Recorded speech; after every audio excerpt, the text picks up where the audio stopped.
Welcome. My name is Joe McCarthy. I'm the band director here at the high school. I want to thank you for your flexibility with our concert venue. There was a scheduling mishap thing. Anyways, we appreciate that you guys have found your way into the upper gym. A couple things. We are the Nashoba Symphonic Band. We are a community group that has both students and community members, teachers, parents, friends, everything. It makes up about 105 members from about 25 different communities. So that's an exciting thing that we offer. A couple things about tonight's concert. It's going to be one straight through 1/2 concert. We won't be taking an intermission. However, about halfway through the concert, we will pause to acknowledge the seniors in the group that will be moving on next year. So anyways, without further ado, we'd like to start our concerts off with the national anthem. The flag in this room is hanging up to your right. So if you are able to, we ask you to stand and rise, and I welcome Mr. David Bailey, our conductor, and the Nashoba Symphonic Band.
They should never let me next to a microphone. Well, as Mr. McCarthy said, welcome, and we're so glad that you're with us to sort of send off what's been a really exciting season for us. We've done a lot of great stuff, and we also hope that you pick up a brochure on your way out so that you can see what we've got planned for next year. We've got a big season coming up. The band keeps getting bigger and it keeps getting better, and we're happy to have this audience to share it with. And the audience is getting bigger and the audience is getting better as it goes on, and that's the truth. We're getting a lot of people that keep coming back, and not just parents and friends, but we're getting just people who've found out that we play okay, so they've decided to come and join us. Tonight's music sort of spans the centuries. It's interesting as a graduation program because there are things that are happening that are students and teachers. This next piece that we're going to play is called March with Trumpets. And the gentleman who wrote it studied with the gentleman who wrote our final piece of the evening, the Howard Hanson Chorale and Alleluia. And so you will see some similarities and you'll see some dissimilarities too. And we'll talk about that a little bit more as the evening goes on. But we're going to play for you now. This is a concert march, and you say, "Oh, it's another march." Well, it's not another march, and just another march. It's in a very modern style that was being adapted. This is another one of those pieces that I've talked about to you before that was commissioned by the Goldman Band, and a lot of the wonderful things that's happened to music in America has to do with the efforts of Richard Franco Goldman and his son Edwin Franco Goldman, and the wonderful band that they put together in New York that was sort of a follow-up to the Sousa Band and that of that generation. And they started commissioning all of these wonderful pieces by well-known composers, and not just sort of marches and waltzes and stuff like that, but things that have some meat to them. So we will play for you the March with Trumpets, which is a very, very contemporary sounding march, but a lot of fun.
I would like to now take the great pleasure to introduce you to our soloist for this evening. This is Nick Markham, who he is now a graduate, but he came back anyway. And he's going to play this, his senior solo with us, this Canticle by James Curnow, and we think you'll enjoy this. Yeah, he seems to think so too.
I'm going to turn the microphone back over to Joe McCarthy.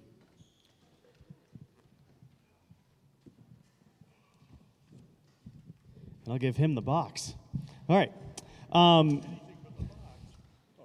Just don't ask what's in it. Movie?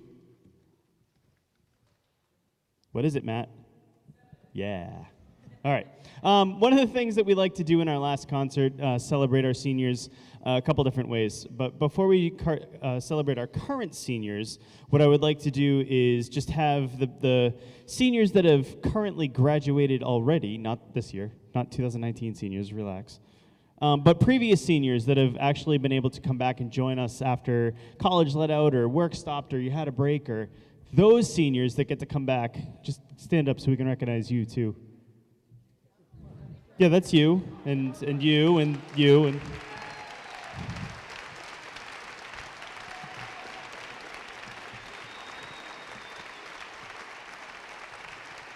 All right, enough. Sit down. So that's one of the nice things about what we do here is we get to provide sort of additional education to current members of our ensemble in the high school, as well as have a home for the people that graduate that they can come back and play this last concert, and really any concert, but school gets out and they get to play this one with us. So without further ado, we have 5 graduating seniors in the ensemble this year. So with that, they will be receiving this fancy certificate of a certificate of appreciation signed by both Mr. Bailey and myself, as well as a gift that we got them from the band as well. So this is in really no particular order whatsoever. Seniors, when I call your name, if you can hear me, come up this way. Our first senior that we are graduating is Kalia Casco.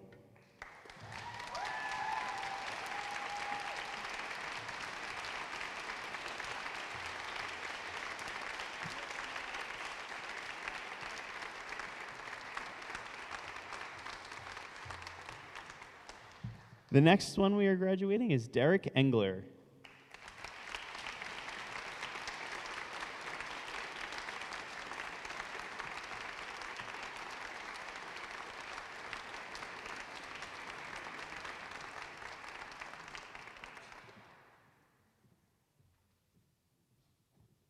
Now, I should mention that we do open our ensemble to any students capable of playing the music, so they need a director's recommendation and things like that. And I mention that because Derek isn't a member of Nashoba. He currently goes to... Hey, where'd you graduate from? From Trivium, right down the street in Lancaster. So, cool. That's all. This is why I don't talk much. Our next one that we are recognizing isn't here, but has been playing in the ensemble for 3 years, and that's flute player Rachel Fox.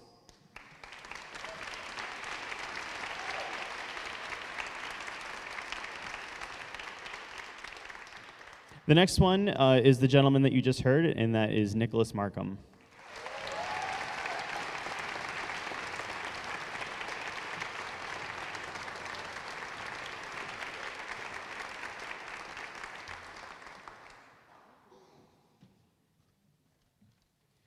Although it was not in any particular order, this one was on purpose. The last senior that we're graduating, this is a member that has worked very, very tirelessly and very, very, very, very lots of hours, helping us set up after school, after concerts, before concerts, spending multiple hours, usually getting his family involved to help move stuff, and we just can't thank him and them enough for everything that they've done, and we will definitely miss them and bug them to come back so we can help move chairs.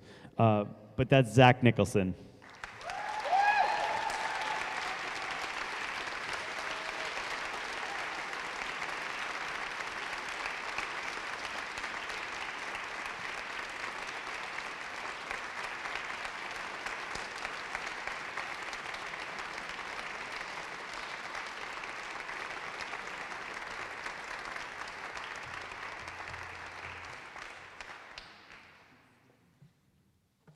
On with the show.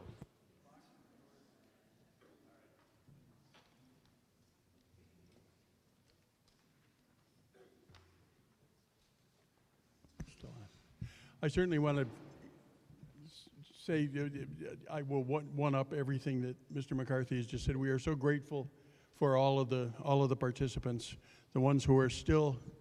Could all of the students and former students stand up? Everybody that's either a student now or previously a student, all of you stand up.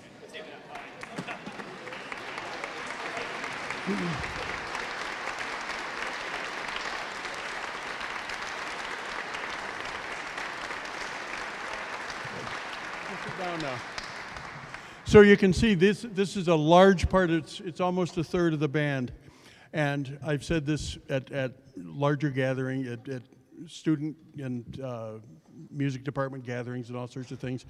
But we think of the students here as colleagues, where they're joining us to move on a little bit further than most high school bands ever move. I've said this before too, but the people who have been here for 3 years have now been exposed to 115 separate pieces of music. Different pieces, that doesn't count the repeats. That's not without counting repeats. So that's 115 pieces that most high school bands never get to touch, either because of the difficulty or because there's just not enough time when you're teaching basics to get to repertoire. So we're grateful for their talents, and we're grateful that we have a place that they can be to sort of pick up some of the tricks of the trade, and we hope good habits, and we do our best to make them the good habits. So we're going to move on now, and there's other people that I do need to thank. Certainly Zach Nicholson has been for our setup and our equipment management. No one could do anything more, and I want to thank my librarian, McKenna Deitel. Would you stand up? You can sit down now. I do not come bearing gifts. There'll be money in your envelope. Not very much. Funny money, yeah. But many, many hours of putting those 115 pieces into folders, and you take 115 pieces of music and you multiply it by 100 different people's parts. That's a lot of music to handle. And it's a lot of music to keep straight, and she keeps me sort of organized. And Kalia Casco also for the just tremendous amount of work she's done this year. Moving on, I do want to say how fortunate we are to have the Friends of Music behind us, and we've just been we are blessed with an organization that's just incredible. And we're grateful for that. The person who I am as much grateful to as almost anybody is Allison Doherty for the incredible amount of. She does our programs. She does our publicity. She does our press releases. She does everything to communicate with the band. And it's a thankless job in terms of just the amount of hours, but it's something that we wouldn't be here without her. So thank you. Would you stand up and let us?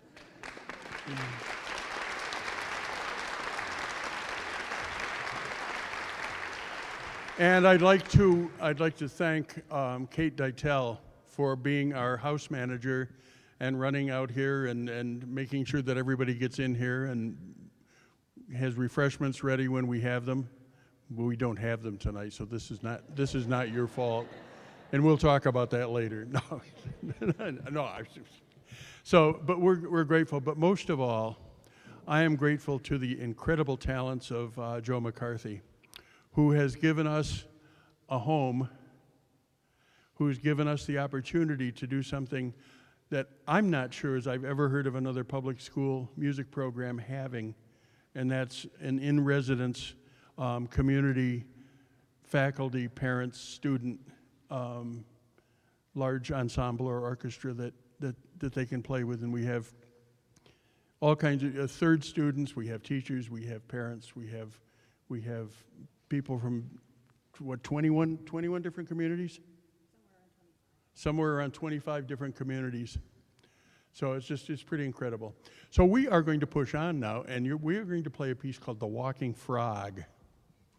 Now, you are saying, what is a walking frog? Well, it's circus music, and it's circus music that was designed to be between the acts.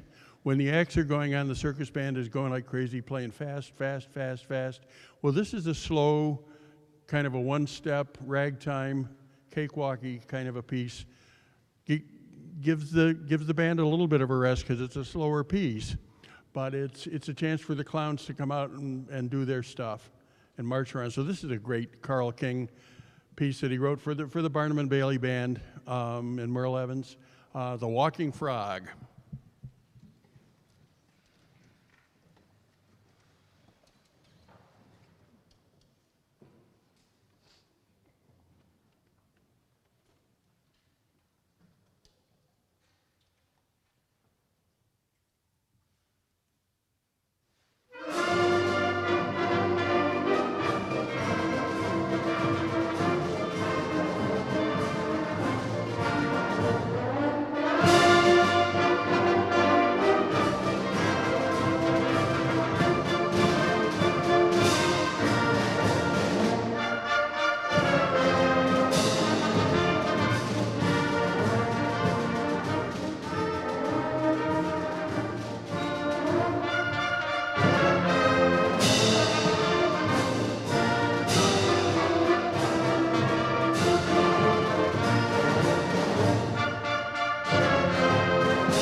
The next set of pieces we're going to play goes back to the 16th century, more or less, because back at the turn of the 20th century was the 300th anniversary of the sort of the heyday of Renaissance music in Europe, and one of the English composers of that day was William Byrd. And William Byrd wrote a lot of, they were popular songs of the time. And so then for this 300th anniversary, the British composers got a hold of it, and of course it was very popular at the time in Great Britain to be listening to these Thomas Morley and William Byrd and many of the others who were popular at the 300 years before. And Gordon Jacob, who was he was actually composer laureate for the British throne, and wrote all kinds of he wrote all sorts of music for state functions and things. So he was well connected to get things done. But he started writing things for the medium of the concert band, and he was friends with people like Gustav Holst and Ralph Vaughan Williams and the people who were very, very to the forefront of music in early 20th century Great Britain. And he wrote this set of pieces that takes the style of the Renaissance music, choral music, popular music of the 16th century, and set it to a modern medium. But now what he did, there's two or three things that I want you to listen for. What he did, no doubt some of you have heard of the term Renaissance consort. Well, you think of a consort as being a group. Well, it's a group that's specifically of one sound. So it might be a group of women's voices, it might be men's voices, it might be a mixed group, or a group of instruments could be a consort. Well, it developed as a musical style. So what you'll hear in here is different sets of voices, either in the brass or the double reeds or the woodwinds or the upper woodwinds or the lower woodwinds, acting as consortia, as it were, and playing against one another. So you hear one voice do it here, and then you hear another voice do it here.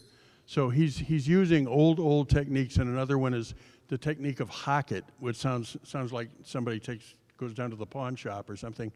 But what it was, the term hocket refers to a melody that started in one instrument and then is picked up by another and then is picked up by another.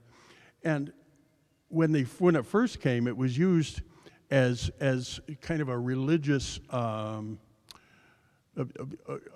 way of well, it was going against the church. And what they would do is the first half of one choir would sing the thing in Latin, and then it would be followed by something in English, Old English, that would beat bawdy, or something that was a more contemporary kind of a song.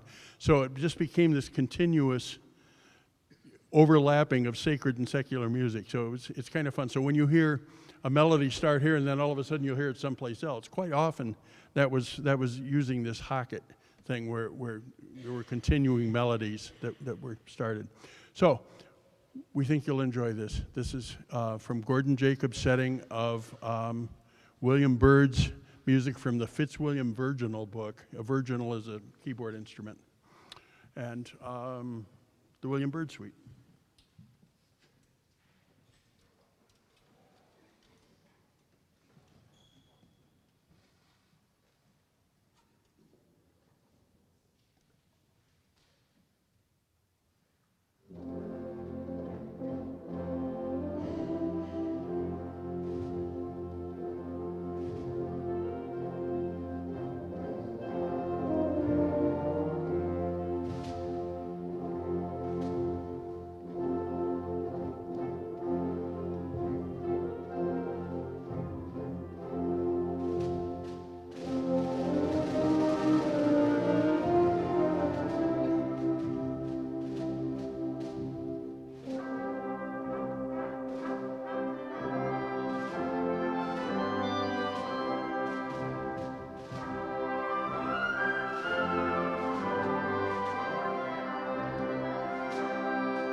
Just a word about this last, the bells. I don't know how many of you have been to Great Britain or indeed bell towers in this country, but they do what's called change ringing, where it's not a carillon, where you have control over individual notes. It has to do with bells that are suspended, and you have to pull them pull them up so that they're heads up like this, and then you pull a rope, and they swing down and back to a balanced position, and then back again. And it has to do with controlling where this bell is at any given time. And this change ringing, which you'll always hear in these British mysteries and all of this, you'll hear in the Nine Tailors and all that sort of thing. It has to do with what's called change ringing. So when you start with a scale, you might start with dee da da da da dum, be da da da da dum, and then the bells will change positions by holding it up at the balanced position. So you might start with da da da da da da dee da da da da da, and they'll switch all over, and so they'll have these patterns, and they can go on for hours and hours and hours, where they just keep doing the permutations of where the bell is at a given time, and it's a chasing bell. And what you'll hear at the beginning is Great Tom.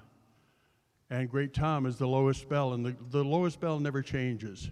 The lowest bell always is in the same place. Could I have the basses here at the very beginning? Just play it for me. Okay, 1, 2, 3.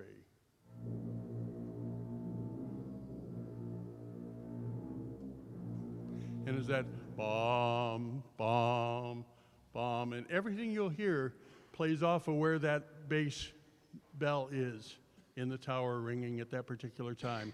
The bass bell is always at the end to hold the steady rhythm. So we're going to play this piece, which is based on change ringing, bell tower, change ringing, the bells.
So Gordon Jacob took things that were very old and sort of made them new and gave them brand new life. And it actually added to a whole movement then, his arrangements for the BBC added to a whole new interest in Renaissance music and that whole period. So it was a very interesting thing that he did.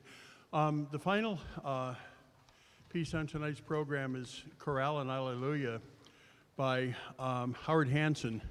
And Howard Hanson was influential because he was one of a group of composers that worked actually mostly in the Midwest to promote 20th century music and promote the music written by specifically American composers.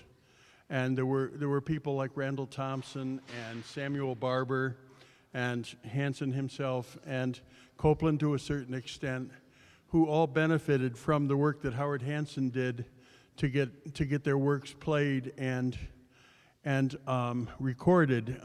He had a buddy who conducted the St. Louis Symphony at that time, and the St. Louis Symphony did much the same as the Goldman Band was doing, only for orchestras, was to play new music that was written for the medium by American composers, and it wasn't just the same old European stuff that everybody was used to.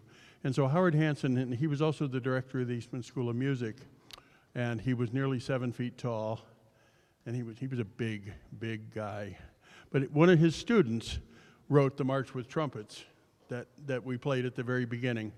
And you'll see some similarities, but the reason that I pieced this together with the Gordon Jacob piece is that you will see the influence that people like Gordon Jacob had on American music and the way that the bands were developing and the kinds of sounds that they were developing. And so you'll hear some of the same things that you heard in March with Trumpets in terms of newer sorts of sounds, but you'll hear this this whole layering of different kinds of voices in the Chorale and Alleluia.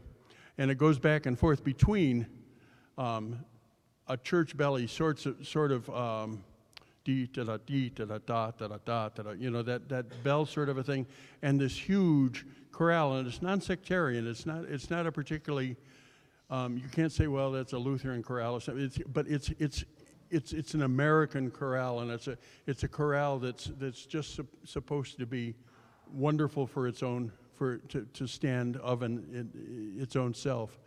And we think you'll enjoy this very much. It's one of my favorite pieces, and I had the privilege of playing it a number of times. And so we're sharing it with you tonight. Howard Hanson's glorious Chorale and Alleluia.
Well, okay.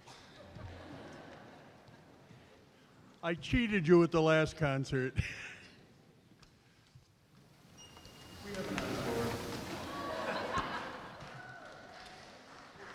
And this is an encore that's one of my favorite circus band marches of all time. It's the Ringling Brothers Grand Entry. As most of you have read it, the Ringling Brothers and Barnum and Bailey Circus finally went out of business after an awful long time because they just couldn't compete with the other commercial sorts of enterprises that were coming along, and they were running into too many problems with animal rights and all of that sort of thing. It just got to be a bigger liability to keep in business. But in the heyday of the circus band was at the heart of the circus. The circus band would get up and they would play for over an hour and a half steady. And it was fast and it was slow and it was marches and it was gallops and it was the high wire acts and it was the walking frog when the clowns were out there and getting in and out of cars, and there's music for lions and music for tigers and music for elephants, and so over the years you'll hear a lot of that because I have a great fondness for circus band music. And our encore tonight is the very famous Ringling Brothers Grand Entry, which was written by Mr. Sweet for the Merle Evans and the Ringling Brothers and Barnum and Bailey Circus Band.